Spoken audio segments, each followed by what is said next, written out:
হে নবী আবার নেমেছে ধরায় আইয়ামে জাহেলিয়া,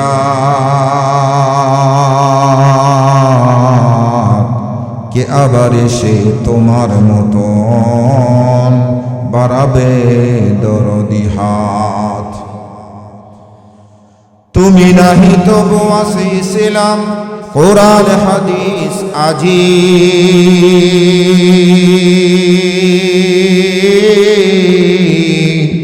নাই শুধু তার অনুসারী নাই হক বিচারের কাজী।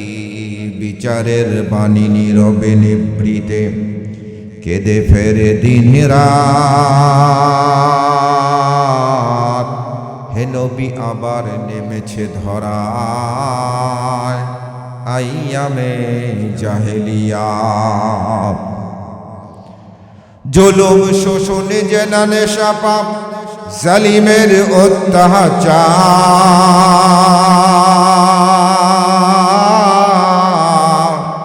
এসে দেখে যাও জাহেলিয়াতের যুগকে মানায় হার। হে নবী আবার নেমেছে ধরায় আইয়ামে জাহেলিয়া, কে আবার এসে তোমার মতন বাড়াবে দরদি হাত। সবাই একটু কালিমার জিকির করেন লা ইলাহা। ঝংকার দিয়ে কলবের মধ্যে একটু ধাক্কা দিবেন, নিজের কৃতকর্মের কথা স্মরণ করে আল্লাহ সুবহানাহু তাআলাকে রাজি খুশি করার নিয়তে একটুখানি সময় জিকির করেন সুবহানাল্লাহ ওয়ালহামদুলিল্লাহ লা ইলাহা ইল্লাল্লাহ সুবহানাল্লাহ ওয়ালহামদুলিল্লাহ লা ইলাহা ইল্লাল্লাহ সুবহানাল্লাহ ওয়ালহামদুলিল্লাহ লা ইলাহা ইল্লাল্লাহ সুবহানাল্লাহ ওয়ালহামদুলিল্লাহ লা ইলাহা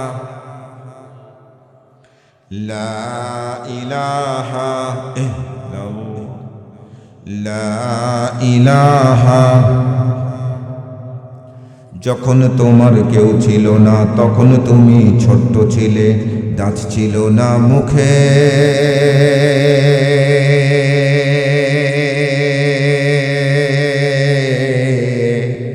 নরম খাবার দিলেন তিনি মা জননীর বুকে। আবার তোমার কেউ রবে না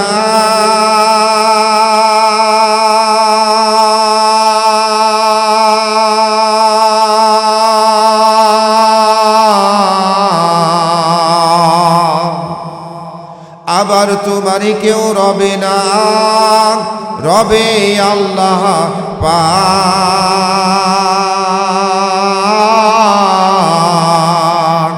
আল্লাহ রে ডাক রে বান্দা, আল্লাহ রে ডাক, আল্লাহ রে ডাকতে ডাকতে জীবন চলে যাক। লা ইলাহা লা ইলাহা লা ইলাহা ইল্লাল্লাহু মুহাম্মাদুর রাসূলুল্লাহ সাল্লাল্লাহু আলাইহি ওয়াসাল্লাম। আল্লাহুম্মা সাল্লি আলা মুহাম্মাদিন ওয়া আলা আলি মুহাম্মাদ কামা সাল্লাইতা আলা ইব্রাহিম ওয়া আলা আলি ইব্রাহিম إنك حميد مجيد. اللهم بارك على محمد وعلى آل محمد كما باركت على إبراهيم وعلى آل إبراهيم إنك حميد مجيد.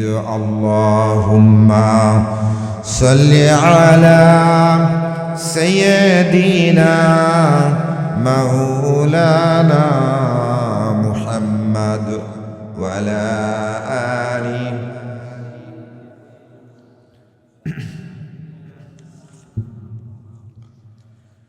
সম্মানিত দ্বিতীয়তম বিরাট তাফসিরুল কোরআন ইসালের সওয়াব ওয়াজ মাহফিলের ভাতকুণ্ডু ডবল ব্রিজ জামে মসজিদ কর্তৃক আয়োজিত আজকের মাহফিলের সম্মানিত সুযোগ্য অভিজ্ঞ আজকের মাহফিলের সভাপতি আলহাজ মোহাম্মদ বদিউজ্জামান সভাপতি অত্র জামে মসজিদ, আজকের মাহফিলের সহ সভাপতি, আজকের মাহফিলের প্রধান অতিথি ইঞ্জিনিয়ার মোহাম্মদ ইনামুল হক নায়েবে আমির বাংলাদেশ জামাতি ইসলাম নওগাঁ জেলা, বিশেষ অতিথি আলহাজ মাওলানা আব্দুল আজিজ নায়েবে আমির বাংলাদেশ জামাতি ইসলামী ধামইরহাট উপজেলা শাখা, বিশেষ বক্তাবৃন্দ এবং আমার সামনে উপবিষ্ট বিভিন্ন বাড়ি থেকে আগত ইসলাম পাগল মুসলিম ভাতৃবৃন্দ, পদ্মার অন্তরালে সতী সাধবী অবলা সরলা সর্বগুণে গুণান্বিত মহিলা মা ও বোনেরা, সকলকে নিয়ে প্রশংসা করছি সেই মহান আল্লাহ পাকের বারে গারে। হাজারো লাখো অনন্ত অযুত কোটি শুকরিয়া আদায় করছি, যার অনন্ত অফুরন্ত অপারিত দয়া মেহেরবানিকে সম্বল করে পুঁজি করে আজকের এই পবিত্র তাফসিরুল কোরআন মাহফিল ইসালের সওয়াব মাহফিলে বসার সুযোগ দান করেছেন। এই জন্য কালিমাতু শুকুর আদায়ের লক্ষ্যে সকলেই একটু পড়ে নেই আলহামদুলিল্লাহ।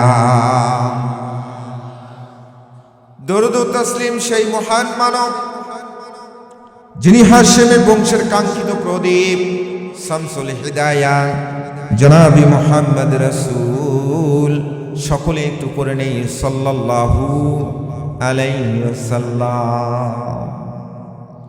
বাবাজিরা আমার, আব্বুরা আমার, পদ্মার অন্তরালে সতী সাধবী অবলা সরলা সর্বগুণে গুণান্বিত মহিলা মা ও বোনেরা, সকলকে নিয়ে প্রশংসা করলাম। কালামুল্লাহ শরীফ থেকে একটা ছোট্ট আয়াতে কারিমা তেলাওয়াত করেছি, অসংখ্য অগণিত হাদিস থেকে একটা ছোট্ট হাদিস তেলাওয়াত করেছি।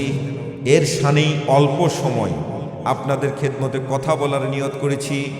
আল্লাহ সুবহানাহু ওয়া তাআলা যদি তৌফিক দান করে সকলে একটু করে নিই আল্লাহুম্মা আমিন। আলোচনার বিষয়বস্তুটা আগে বলে দেই, কোন বিষয়টা নিয়ে আলোচনা করব। আল্লাহ সুবহানাহু ওয়া তাআলা কালামুল্লাহ শরীফের মধ্যে বললেন, ওয়ামা খলাকতুল জিন্না ওয়াল ইনসা ইল্লা লিয়াবুদুন।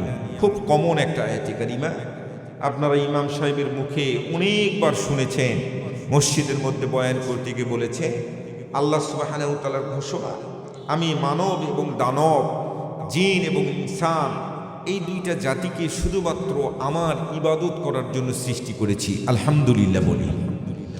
মানব এবং দানব এই দুইটা প্রাণীকে, এই দুইটা সৃষ্টিকে আল্লাহ সুবহানাহু ওয়া তাআলা তার গোলামি করার জন্য সৃষ্টি করেছেন। এখন গোলামি করার জন্য সৃষ্টি করেছেন, এই গোলামিটা কি জিনিস, গোলামিটা কিভাবে করলে গোলামি হয়, এই জিনিসটা আমরা অনেকেই জানি না। আমরা অনেকেই মনে করি নামাজ যদি ঠিক মতো পড়ি, নামাজ পড়াই শুধু গোলামি, রমজান মাসে রোজা রাখা গোলামি, শুধু রমজান মাসে রোজা রাখলেই গোলামি হয়ে যায়, যাকাত আদায় করলেই গোলামি হয়, মসজিদ তৈরি করলেই গোলামি হয়। এটা আমাদের একটা আকীদাগত বিষয়, এটা আমরা মনে করি যে এটার মধ্যেই শুধুমাত্র গোলামি, যে যেটা করি সে সেটার মধ্যেই গোলামি, এটা আল্লাহর গোলামি, একমাত্র গোলামি আমি করছি আর কেউ করে না। কিন্তু আল্লাহ সুবহানাহু ওয়া তাআলা বলছেন গোলামির সংজ্ঞাটা হলো ভিন্ন। মুফাসসির কেরামগণ ইন্নাল্লাহা ইয়া'মুরু বিল আদলি ওয়াল ইহসান ওয়া ইতা'i যিল কুরবা ওয়া ইয়ানহা আনিল ফাহশাই ওয়াল মুনকারি ওয়াল বাগই ইয়া'iযুকুম লা'আল্লাকুম তাযাক্কারুন। সূরা নাহলের 90 নম্বর আয়াতে কারিমা। জুমার দিন খুতবার, সানি খুতবার মধ্যে ইমাম সাহেব এই আয়াতে কারিমাটা পড়ে। আপনাদের এটা মুখস্থ অনেকের আছে এবং অনেকবার শুনেছেন। গোলামিটা হচ্ছে আল্লাহ সুবহানাহু ওয়া তাআলা এই আয়াতে কারিমার মধ্যে বলছে যে যেই কাজগুলো আল্লাহ সুবহানাহু ওয়া তাআলার আদেশ, যেগুলো আদেশ করেছেন সেগুলো মেনে নেওয়া, সেগুলো করা, এটা আল্লাহর গোলামি করা। যেই কথাগুলো আল্লাহ সুবহানাহু ওয়া তাআলা নিষেধ করেছেন, নিষেধ হিসাবে গ্রহণ করা, নিষেধ হিসাবে মেনে নেওয়া, এটাও আল্লাহ সুবহানাহু ওয়া তাআলার গোলামি। চিৎকার করে বলেন আল্লাহু আকবার। যেমন আপনার নামাজ পড়া, নামাজ আদায় করা এটা গোলামি, তাস না খেলা গোলামি, রমজান মাসে রোজা রাখা গোলামি, বিড়ি না খাওয়া গোলামি, বিড়িকে না বলা এটা হচ্ছে গোলামি। সুবহানাল্লাহ বলবেন না? সম্মানিত হাজিরিন, বিড়ির কথা বলে একটা কথা মনে হলো। আপনি এক দোকানের সামনে একটা পাউরুটি খাওয়ার পরে একটু ফেলাইয়ে দিবেন, দেখবেন ওখানে যদি কোনো কুকুর থাকে, কুকুরটা টাস করে এসে এই পাউরুটিটার মধ্যে হামকি দিয়ে নিয়ে চলে যাবে। কথা বলেন ঠিক কিনা? মিষ্টি খাওয়ার পর মিষ্টির এক ফোঁটা রস যদি মাটিতে পড়ে, কিছুক্ষণ দাঁড়িয়ে থাকে, দেখবেন অনেকগুলো পিপিলিকা এসে ওই মিষ্টির রসের মধ্যে ওখানে লাগবে, ওই রসটা টেনে নিয়ে যাওয়ার চেষ্টা করবে, পিপিলিকা লাগবে। কিন্তু বিড়ি এমন একটা খাদ্য, বিড়ি খাওয়ার পর এই শেষ অংশটা আপনি ফেলাইয়ে দিবেন, কুত্তা পর্যন্ত ওইদিকে তাকায় না। কথা বলেন ঠিক কিনা? যেই খাবারই খাবেন ফেলাইয়ে দিবেন, কেউ না কেউ এসে টেনে নিয়ে যাবে। কিন্তু বিড়ি এমন একটি কুখাদ্য, এটা খেয়ে ফেলে দিবেন, কেউ ওইদিকে তাকাবে না।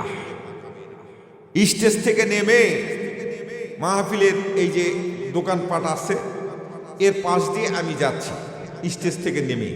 এখন মাহফিলের কিছু লোকজন সাথে আছে, আমার একটু টুকটাক পান খাওয়ার অভ্যাস আছে। একজনকে বলতেছি, ভাই একটা পান দেন তো, পান খাই, গলাটা শুকিয়ে গেছে, একটা পান খাই। অনেক চিল্লাচিল্লি হয়েছে। তো এক ছেলে এসে আমার পাশে দাঁড়িয়ে বলতেছে, হুজুর আপনি যে পান খাবেন, পান খাওয়ার দোয়া জানেন? আমাকে বলতেছে, কি মুশকিল কোন দিকে। এখন সব জায়গার সব প্রশ্নের উত্তর দেওয়া মুশকিল। আমি আবার আস্তে করে বললাম, জি জি বাবা, পান খাওয়ার তো দোয়া জানি। তখন বলেন দেখি পান খাওয়ার দোয়া। আমি তখন বললাম যে আল্লাহুম্মা তাম্বুলানা ফিমা রাযাকতানা ওয়া কিনা আযাবান্নার। এভাবে আমি বললাম, তাম্বুলানা শব্দের অর্থ পান। আমি এইভাবে বললাম। তখন ওই ছেলেটা বলতেছে, যুবক বলতেছে, হুজুর আপনি পান খাওয়ার দোয়া তো মুখস্থ করে রাখছেন, আমি বিড়ি খাওয়ার দোয়াও জানি। ওর বিড়ি খাওয়ার দোয়া মুখস্থ আছে। আমি বললাম, আরে বিড়ি খাওয়ার দোয়া তো শুনিনি, কিভাবে বল দেখি। তখন ওই বলতেছে, আল্লাহুম্মা বারিক লানা, জোরে জোরে বিড়ি টানা। কত বড় মানে বাটপাড়ের বাটপাড়। এরকম কিন্তু আছে। মাহফিলে কথা বলতেছি, স্টেজে কথা বলতেছি, প্রধান বক্তার ওয়াজ করতেছি, মাঝখান থেকে এক মুরব্বী লাফ দিয়ে দাঁড়িয়ে আমাকে বলতেছে, হাত তুলে বলতেছে, হুজুর একটা কথা আছে। আমি ওয়াজ করতেছি নামাজের ফরজ, এরপরে ওযুর ফরজ কয়টা, তায়াম্মুমের ফরজ কয়টা, তারপরে গোসলের ফরজ কয়টা, এগুলো আদায় করতে হবে। তলাবুল ইলমি ফারিদাতুন আলা কুল্লি মুসলিম। আল্লাহ রাসূল বলেছেন এই ইলম অর্জন করা প্রত্যেকটা নর নারীর উপর ফরজ। এগুলো আমি ওয়াজ করতেছি। এক সময় এক বৃদ্ধ মানুষ, মুরব্বী, চুল পাকা দাড়ি পাকা, এই মুরব্বী লাফ দিয়ে দাঁড়িয়ে বলতেছে, হুজুর আমার কথা আছে। আচ্ছা, সব জায়গায় যদি লোকমা দেয় তাহলে অসুবিধা নয় বাবা। এখন আপনাদেরই তো ছেলে, আমি আপনাদেরই সন্তান, আপনাদের দোয়ার বরকতেই সারা বাংলাদেশে একটু টুকটাক ওয়াজ করি। এখন এই মুরব্বী লাফ দিয়ে উঠে বলতেছে, হুজুর আমার কথা হলো, আপনি একটা কিচ্ছা কাহিনী বলবেন। কি ওয়াজ শুরু করছেন আপনি? ওযুর ফরজ, গোসলের ফরজ, এগুলো একটা ওয়াজ হলো, এগুলো আমরা জানি। তা আমি আস্তে করে বললাম যে আচ্ছা, গোসলের ফরজ কয়টা এগুলো জানার দরকার আছে না নাই, বলেন আছে না নাই? তা আমি বললাম যে গোসলের ফরজ কয়টা বলেন তো আপনি কি জানেন? তখন উনি বলছে, হ্যাঁ আমি জানি, গোসলের ফরজ আমার মুখস্থ। কয়টা বলেন তো? তখন উনি বলতেছে 3টা। আসলে মাশাআল্লাহ 3টাই তো গোসলের ফরজ। তা আমি বললাম, আচ্ছা গোসলের ফরজ যে 3টা, আপনি বলেন তো গোসলের ফরজ 3টা কি কি? তখন আমি বুঝে ওঠার আগে উনি এভাবে বলতেছে, গোসলের ফরজ 3টা, গামছা, লুঙ্গি, সাবান। কথা কি বুঝাইতে পারছি আপনাদেরকে? মানে খুব তাড়াতাড়ি বলছে, আমি কিন্তু বুঝতে পারিনি, প্রথম ক্যাচিং করতে পারিনি। উনি বলতেছে, আমি বললাম বাবা কি বললেন, আরেকবার বলেন তো। উনি বলছে গোসলের ফরজ 3টা, গামছা, লুঙ্গি, সাবান। মানে খুব তাড়াতাড়ি বলছে। আমি বলছি গোসলের ফরজ 3টা, গামছা, লুঙ্গি, সাবান, এটা কোথায় পেলেন? তো হচ্ছে গামছা, লুঙ্গি, সাবান ছাড়া আপনি গোসল করতে যান, তাহলে ঠেলাটা বুঝবেন, তাহলে বুঝতে পারবেন যে এটা গোসলের ফরজ কিনা। এরকম লোক আছে না নাই বলেন? সম্মানিত হাজিরিন, এই কারণে রাইট মেথড অফ অ্যাপ্লিকেশন একযুক্ত কোরআন এন্ড হাদিস। কোরআন এবং হাদিসের আলোকে আপনাদের খেদমতে একটা হাদিস পড়েছি, আদ-দুনিয়া খুলিকাত লাকুম ওয়া আনতুম খুলিকতুম লিল আখিরাহ। আল্লাহর নবী বলেছেন তামাম পৃথিবীর যত সৃষ্টিকুল আছে, এই পৃথিবীর মানুষেরা তোমরা দেখো, তোমরা জেনে থাকো, তামাম পৃথিবীর যত মাখলুকাত আছে, দুইটা জিনিস ছাড়া, একটা জিন একটা ইনসান, এই দুইটা ছাড়া সব সৃষ্টিকুল তোমাদের দুইজনের গোলামি করবে। চিৎকার করে বলেন আল্লাহু আকবার। তাহলে মানুষ এবং জিন গোলামি করবে একজনের, কথা বলেন ঠিক কিনা? একজনের গোলামি করবে, আর সব কিছু যা কিছু আছে সব কিছু গোলামি করার জন্য সৃষ্টি করেছেন আল্লাহ রাব্বুল আলামিন, মানুষের গোলামি করবে। বলেন আল্লাহু আকবার। মুসলমান ভাইরা রে আমার, আপনার বাড়িতে একটি গাভী আছে, গাভীটি আপনার গোলামি করে। কেমনে গোলামি করেন লক্ষ্য করে দেখেন। গভীর রাত্রিতে মাহফিল থেকে বাড়িতে গিয়ে সকালবেলা গাভীটি দহন করবেন। এই কারণে এই গাভীর বাছুরটির গলার মধ্যে একটা রশি লাগাই দিয়েছেন। রশিটা লাগাই দিয়ে বাছুরটিকে গোয়ালের এক কোণার মধ্যে বেঁধে রেখেছেন, আর মা গাভীটাকে গোয়ালের আরেক কোণায় বেঁধে রাখলেন। সকালবেলা দহন করবেন। এই কারণে কিছুক্ষণ পরে বাছুরটি গাভীকে ডাক দিয়ে বলতেছে, মা, ও মা, 13-14 দিন আগেই আমি পৃথিবীর জমিনে এসেছি রে মা। আমার গলায় মোটা একটা রশি লাগাই দিয়ে আমাদের মালিক আমাকে গোয়ালের এক কোণার মধ্যে বেঁধে রাখলো। আমার রশিটা এতই মোটা, আমার রশিটা ছিঁড়ে তো ইচ্ছা করলেই তোমার কাছে যাইতে পারবো না, কিন্তু তোমার গলার মধ্যে যে রশিটা আছে, ওই রশিটা ছিঁড়ে ইচ্ছা করলেই তো মা গাভী তুমি আমার কাছে আসতে পারো। মা গাভীটা ডাক দিয়ে বলতেছে, বেটারে কান খুলে শ্রবণ কর, আমার একজন মনিব আছে। সকালবেলা আমার মনিব মাঠ থেকে কচি কচি ঘাসগুলো আমার জন্য কেটে নিয়ে আসে, বস্তা ভর্তি করে আমার জন্য কেটে নিয়ে আসে। বাজারে যায়, বাজার থেকে সুন্দর সুন্দর খাবার আমার জন্য ক্রয় করে নিয়ে আসে। আমার যখন অসুখ হয় তখন পশু ডাক্তারকে মোবাইল করে আমার কাছে ডেকে নিয়ে আসে, আমাকে ইঞ্জেকশন দেয়, আমাকে ঔষধ দেয়।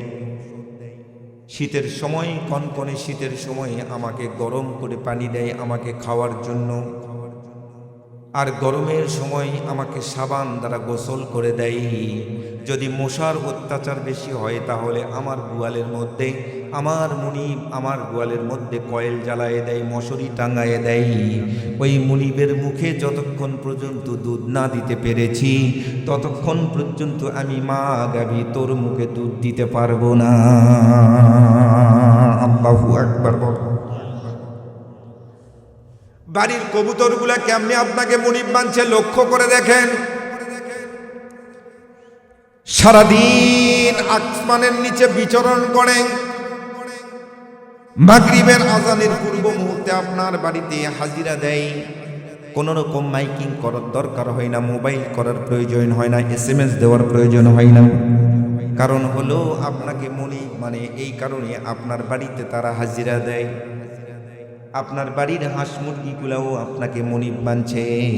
আপনার গিন্নি কোনো কারণে পাশের বাড়িতে যদি যায়, মাগরিবের আজানের পূর্ব মুহূর্তে আপনার বাড়ির উঠানের মধ্যে আপনার হাঁস মুরগিগুলা আল্লাহর জিকির করতে করতে হাজিরা দেয়। কথা বলেন ঠিক কিনা? মাঠের ছাগলটাও আপনাকে মুনিব মানে। আকাশ থেকে টিপ টিপ করে বৃষ্টি পড়ার আগেই ছাগলটা আপনার বাড়ির দিকে ছুটান দেয়, কষা দৌড় দেয়। কোন রকম পাশের বাড়িতে গেল না, আপনার বন্ধুর বাড়িতে গেল না, আপনার শ্বশুর বাড়িতে গেল না, আপনার ভাইয়ের বাড়িতে গেল না, আপনার বাড়িতে আপনার উঠানের মধ্যে হাজিরা দেয়। কারণ হলো আপনাকে মুনিব মানে। ছাগল আপনাকে মুনিব মানলো, কবুতর আপনাকে মুনিব মানলো, আপনার বাড়ির গাভীটাও আপনাকে মুনিব মানলো, হাঁস মুরগি আপনাকে মুনিব মানলো। আপনারও যে একজন মুনিব আছে, এই মুনিবকে কি আপনি মেনেছেন?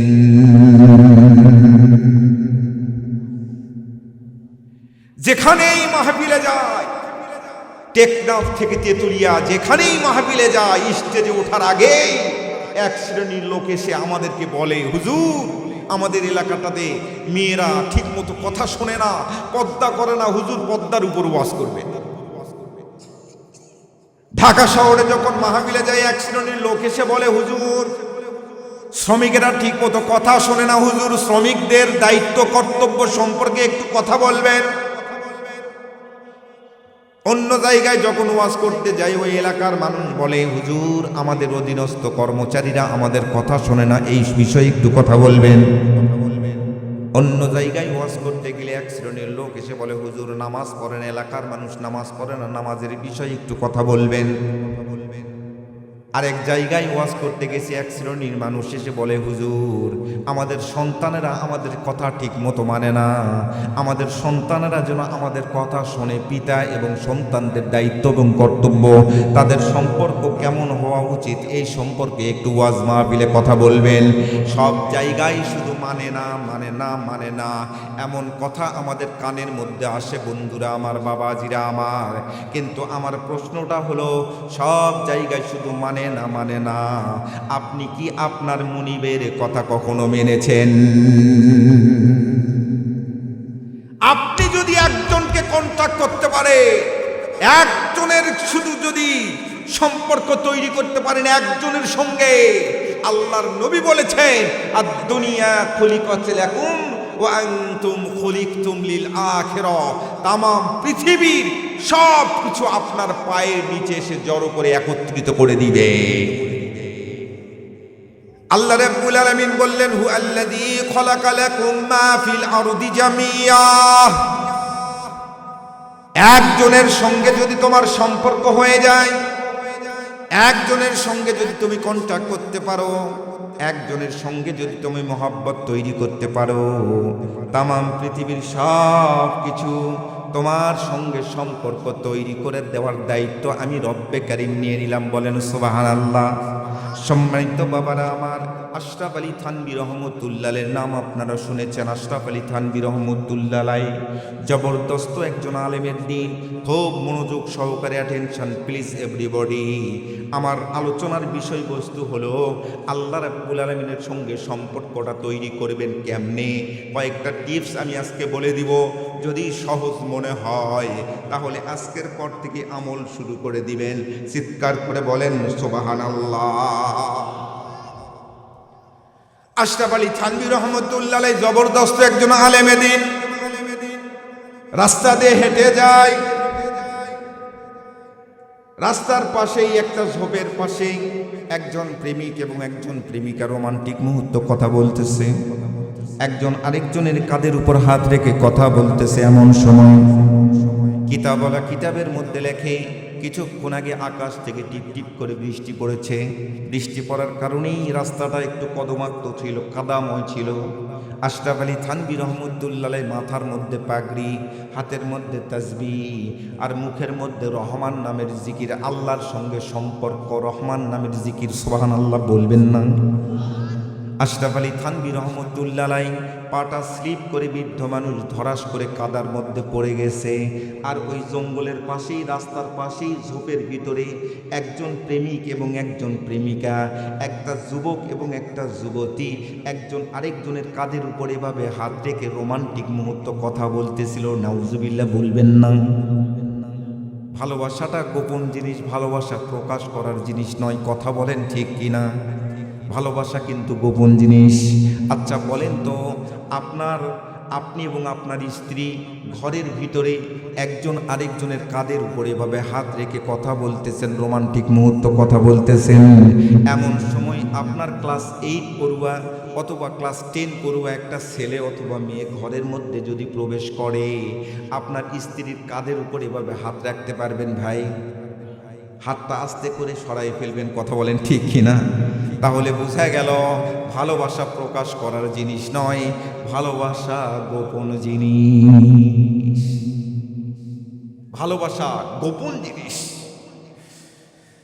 মুসলমান ভাইরা রে আমার, আশরাফ আলী থানভী রহমতুল্লাহ কাদার মধ্যে পড়ে গেছে ধরাস করে। কাদার কিছু ছিটানি ময়লা পানি নিয়ে তার গায়ের মধ্যে লাগছে, চুলের মধ্যে লাগছে, গালের মধ্যে লাগছে। যুবক বসা থেকে দাঁড়াইছে,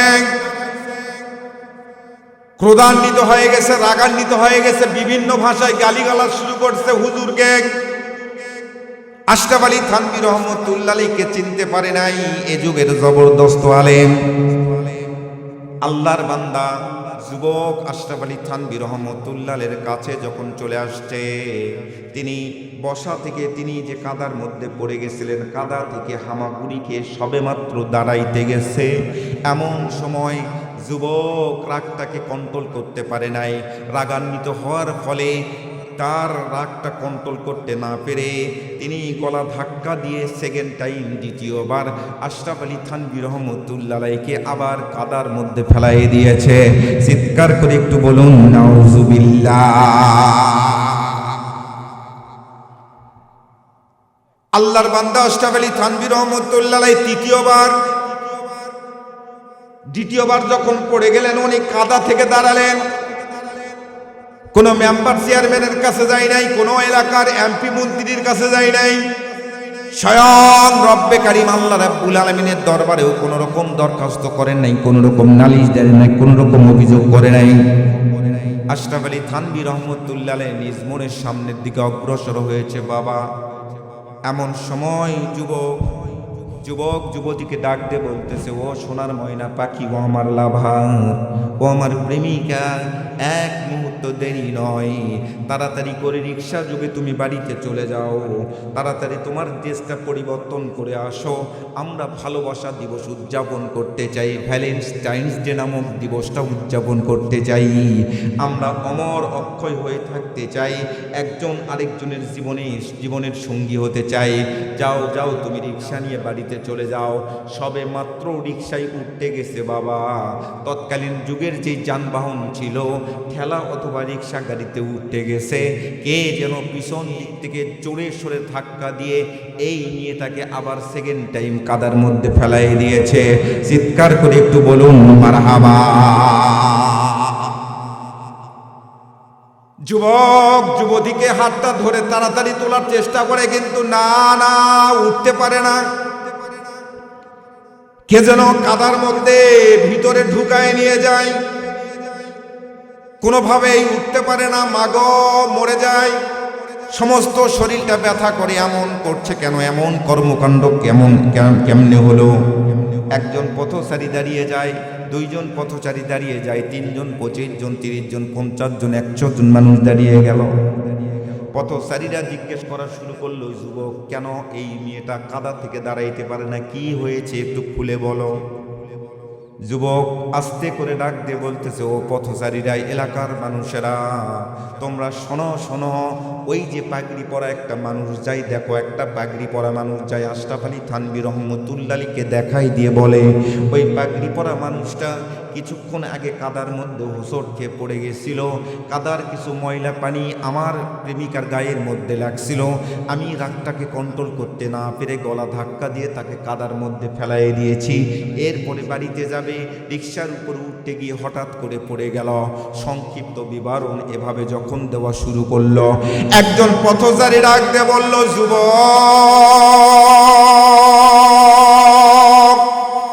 ও যুবক, কি কর্মকাণ্ডটাই তুমি করছো রে যুবক? তুমি কি জানো এই মানুষটাই এ যুগের সর্বশ্রেষ্ঠ আলেমে দ্বীন? এই মানুষটাকে গলা ধাক্কা দিয়ে তুমি কাদার মধ্যে ফেলাই দিয়েছ। না জানি আল্লাহ রাব্বুল আলামিন কত বড় গোসা হয়েছে, কত রাগান্বিত হয়েছে। কিয়ামত হয়ে যাবে, কিয়ামত পর্যন্ত যদি তোমার আয়ু, তোমার প্রেমিকার আয়ু আল্লাহ রাব্বুল আলামিন দান করে, তোমার প্রেমিকা কাদা থেকে দাঁড়াইতে পারবে না।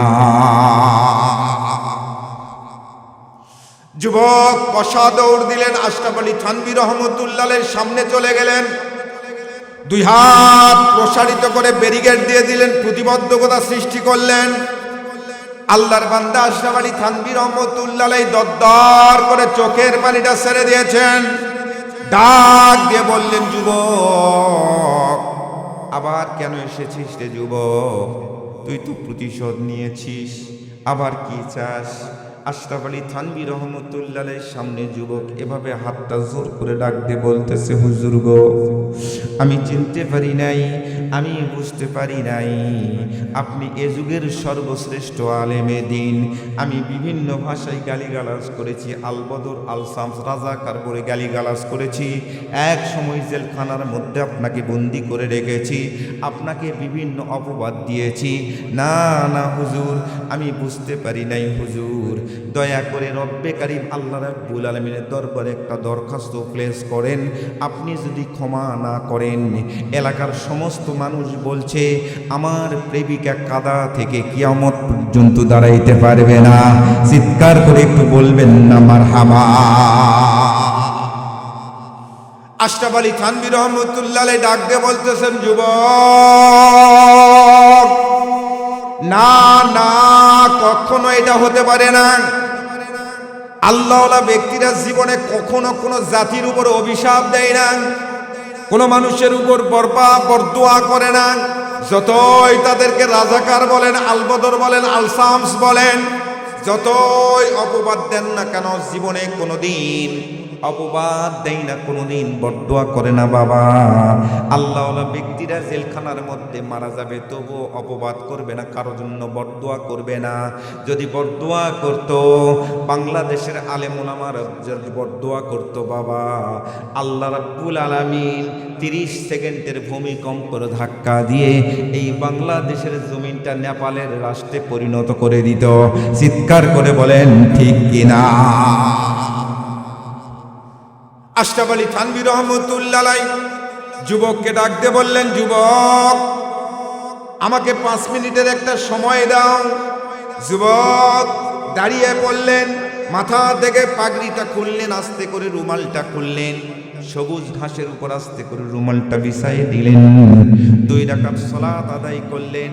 নামাজ শেষে আল্লাহর বান্দা আস্তে করে মুরাকাবায় বসে পড়লেন। কিছুক্ষণের মধ্যে যাই নামাজটা আস্তে করে পাগড়িটা ঘাড়ের উপর উঠাই নিলেন।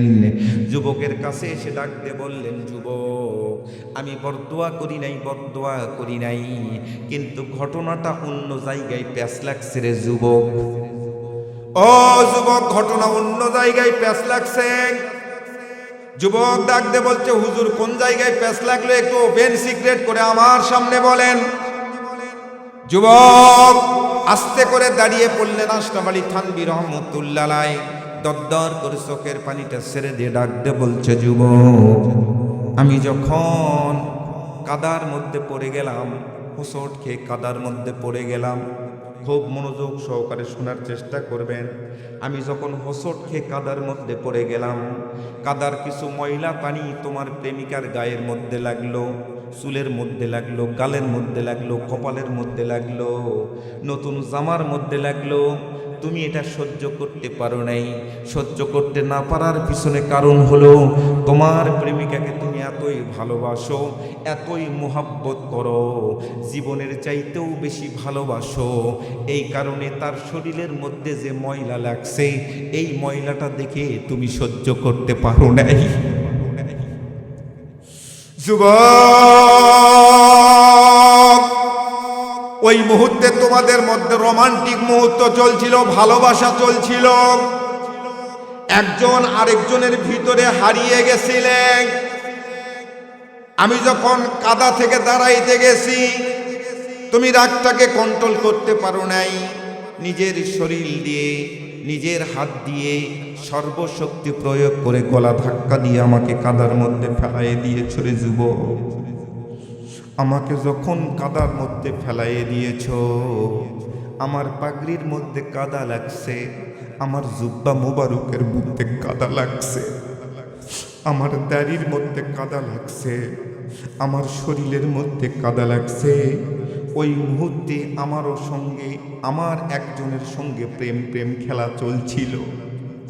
তোমরা জঙ্গলের ভিতর তোমরা 2 জন যেমন প্রেম খেলা চলছিল, আমার হাতের মধ্যে তাসবিহ, মুখের মধ্যে রহমান নামের জিকির, আমারও একজনের সঙ্গে প্রেম খেলা চলছিল। আমারও একজনের সঙ্গে মহাব্বত চলছিল, ভালোবাসা চলছিল।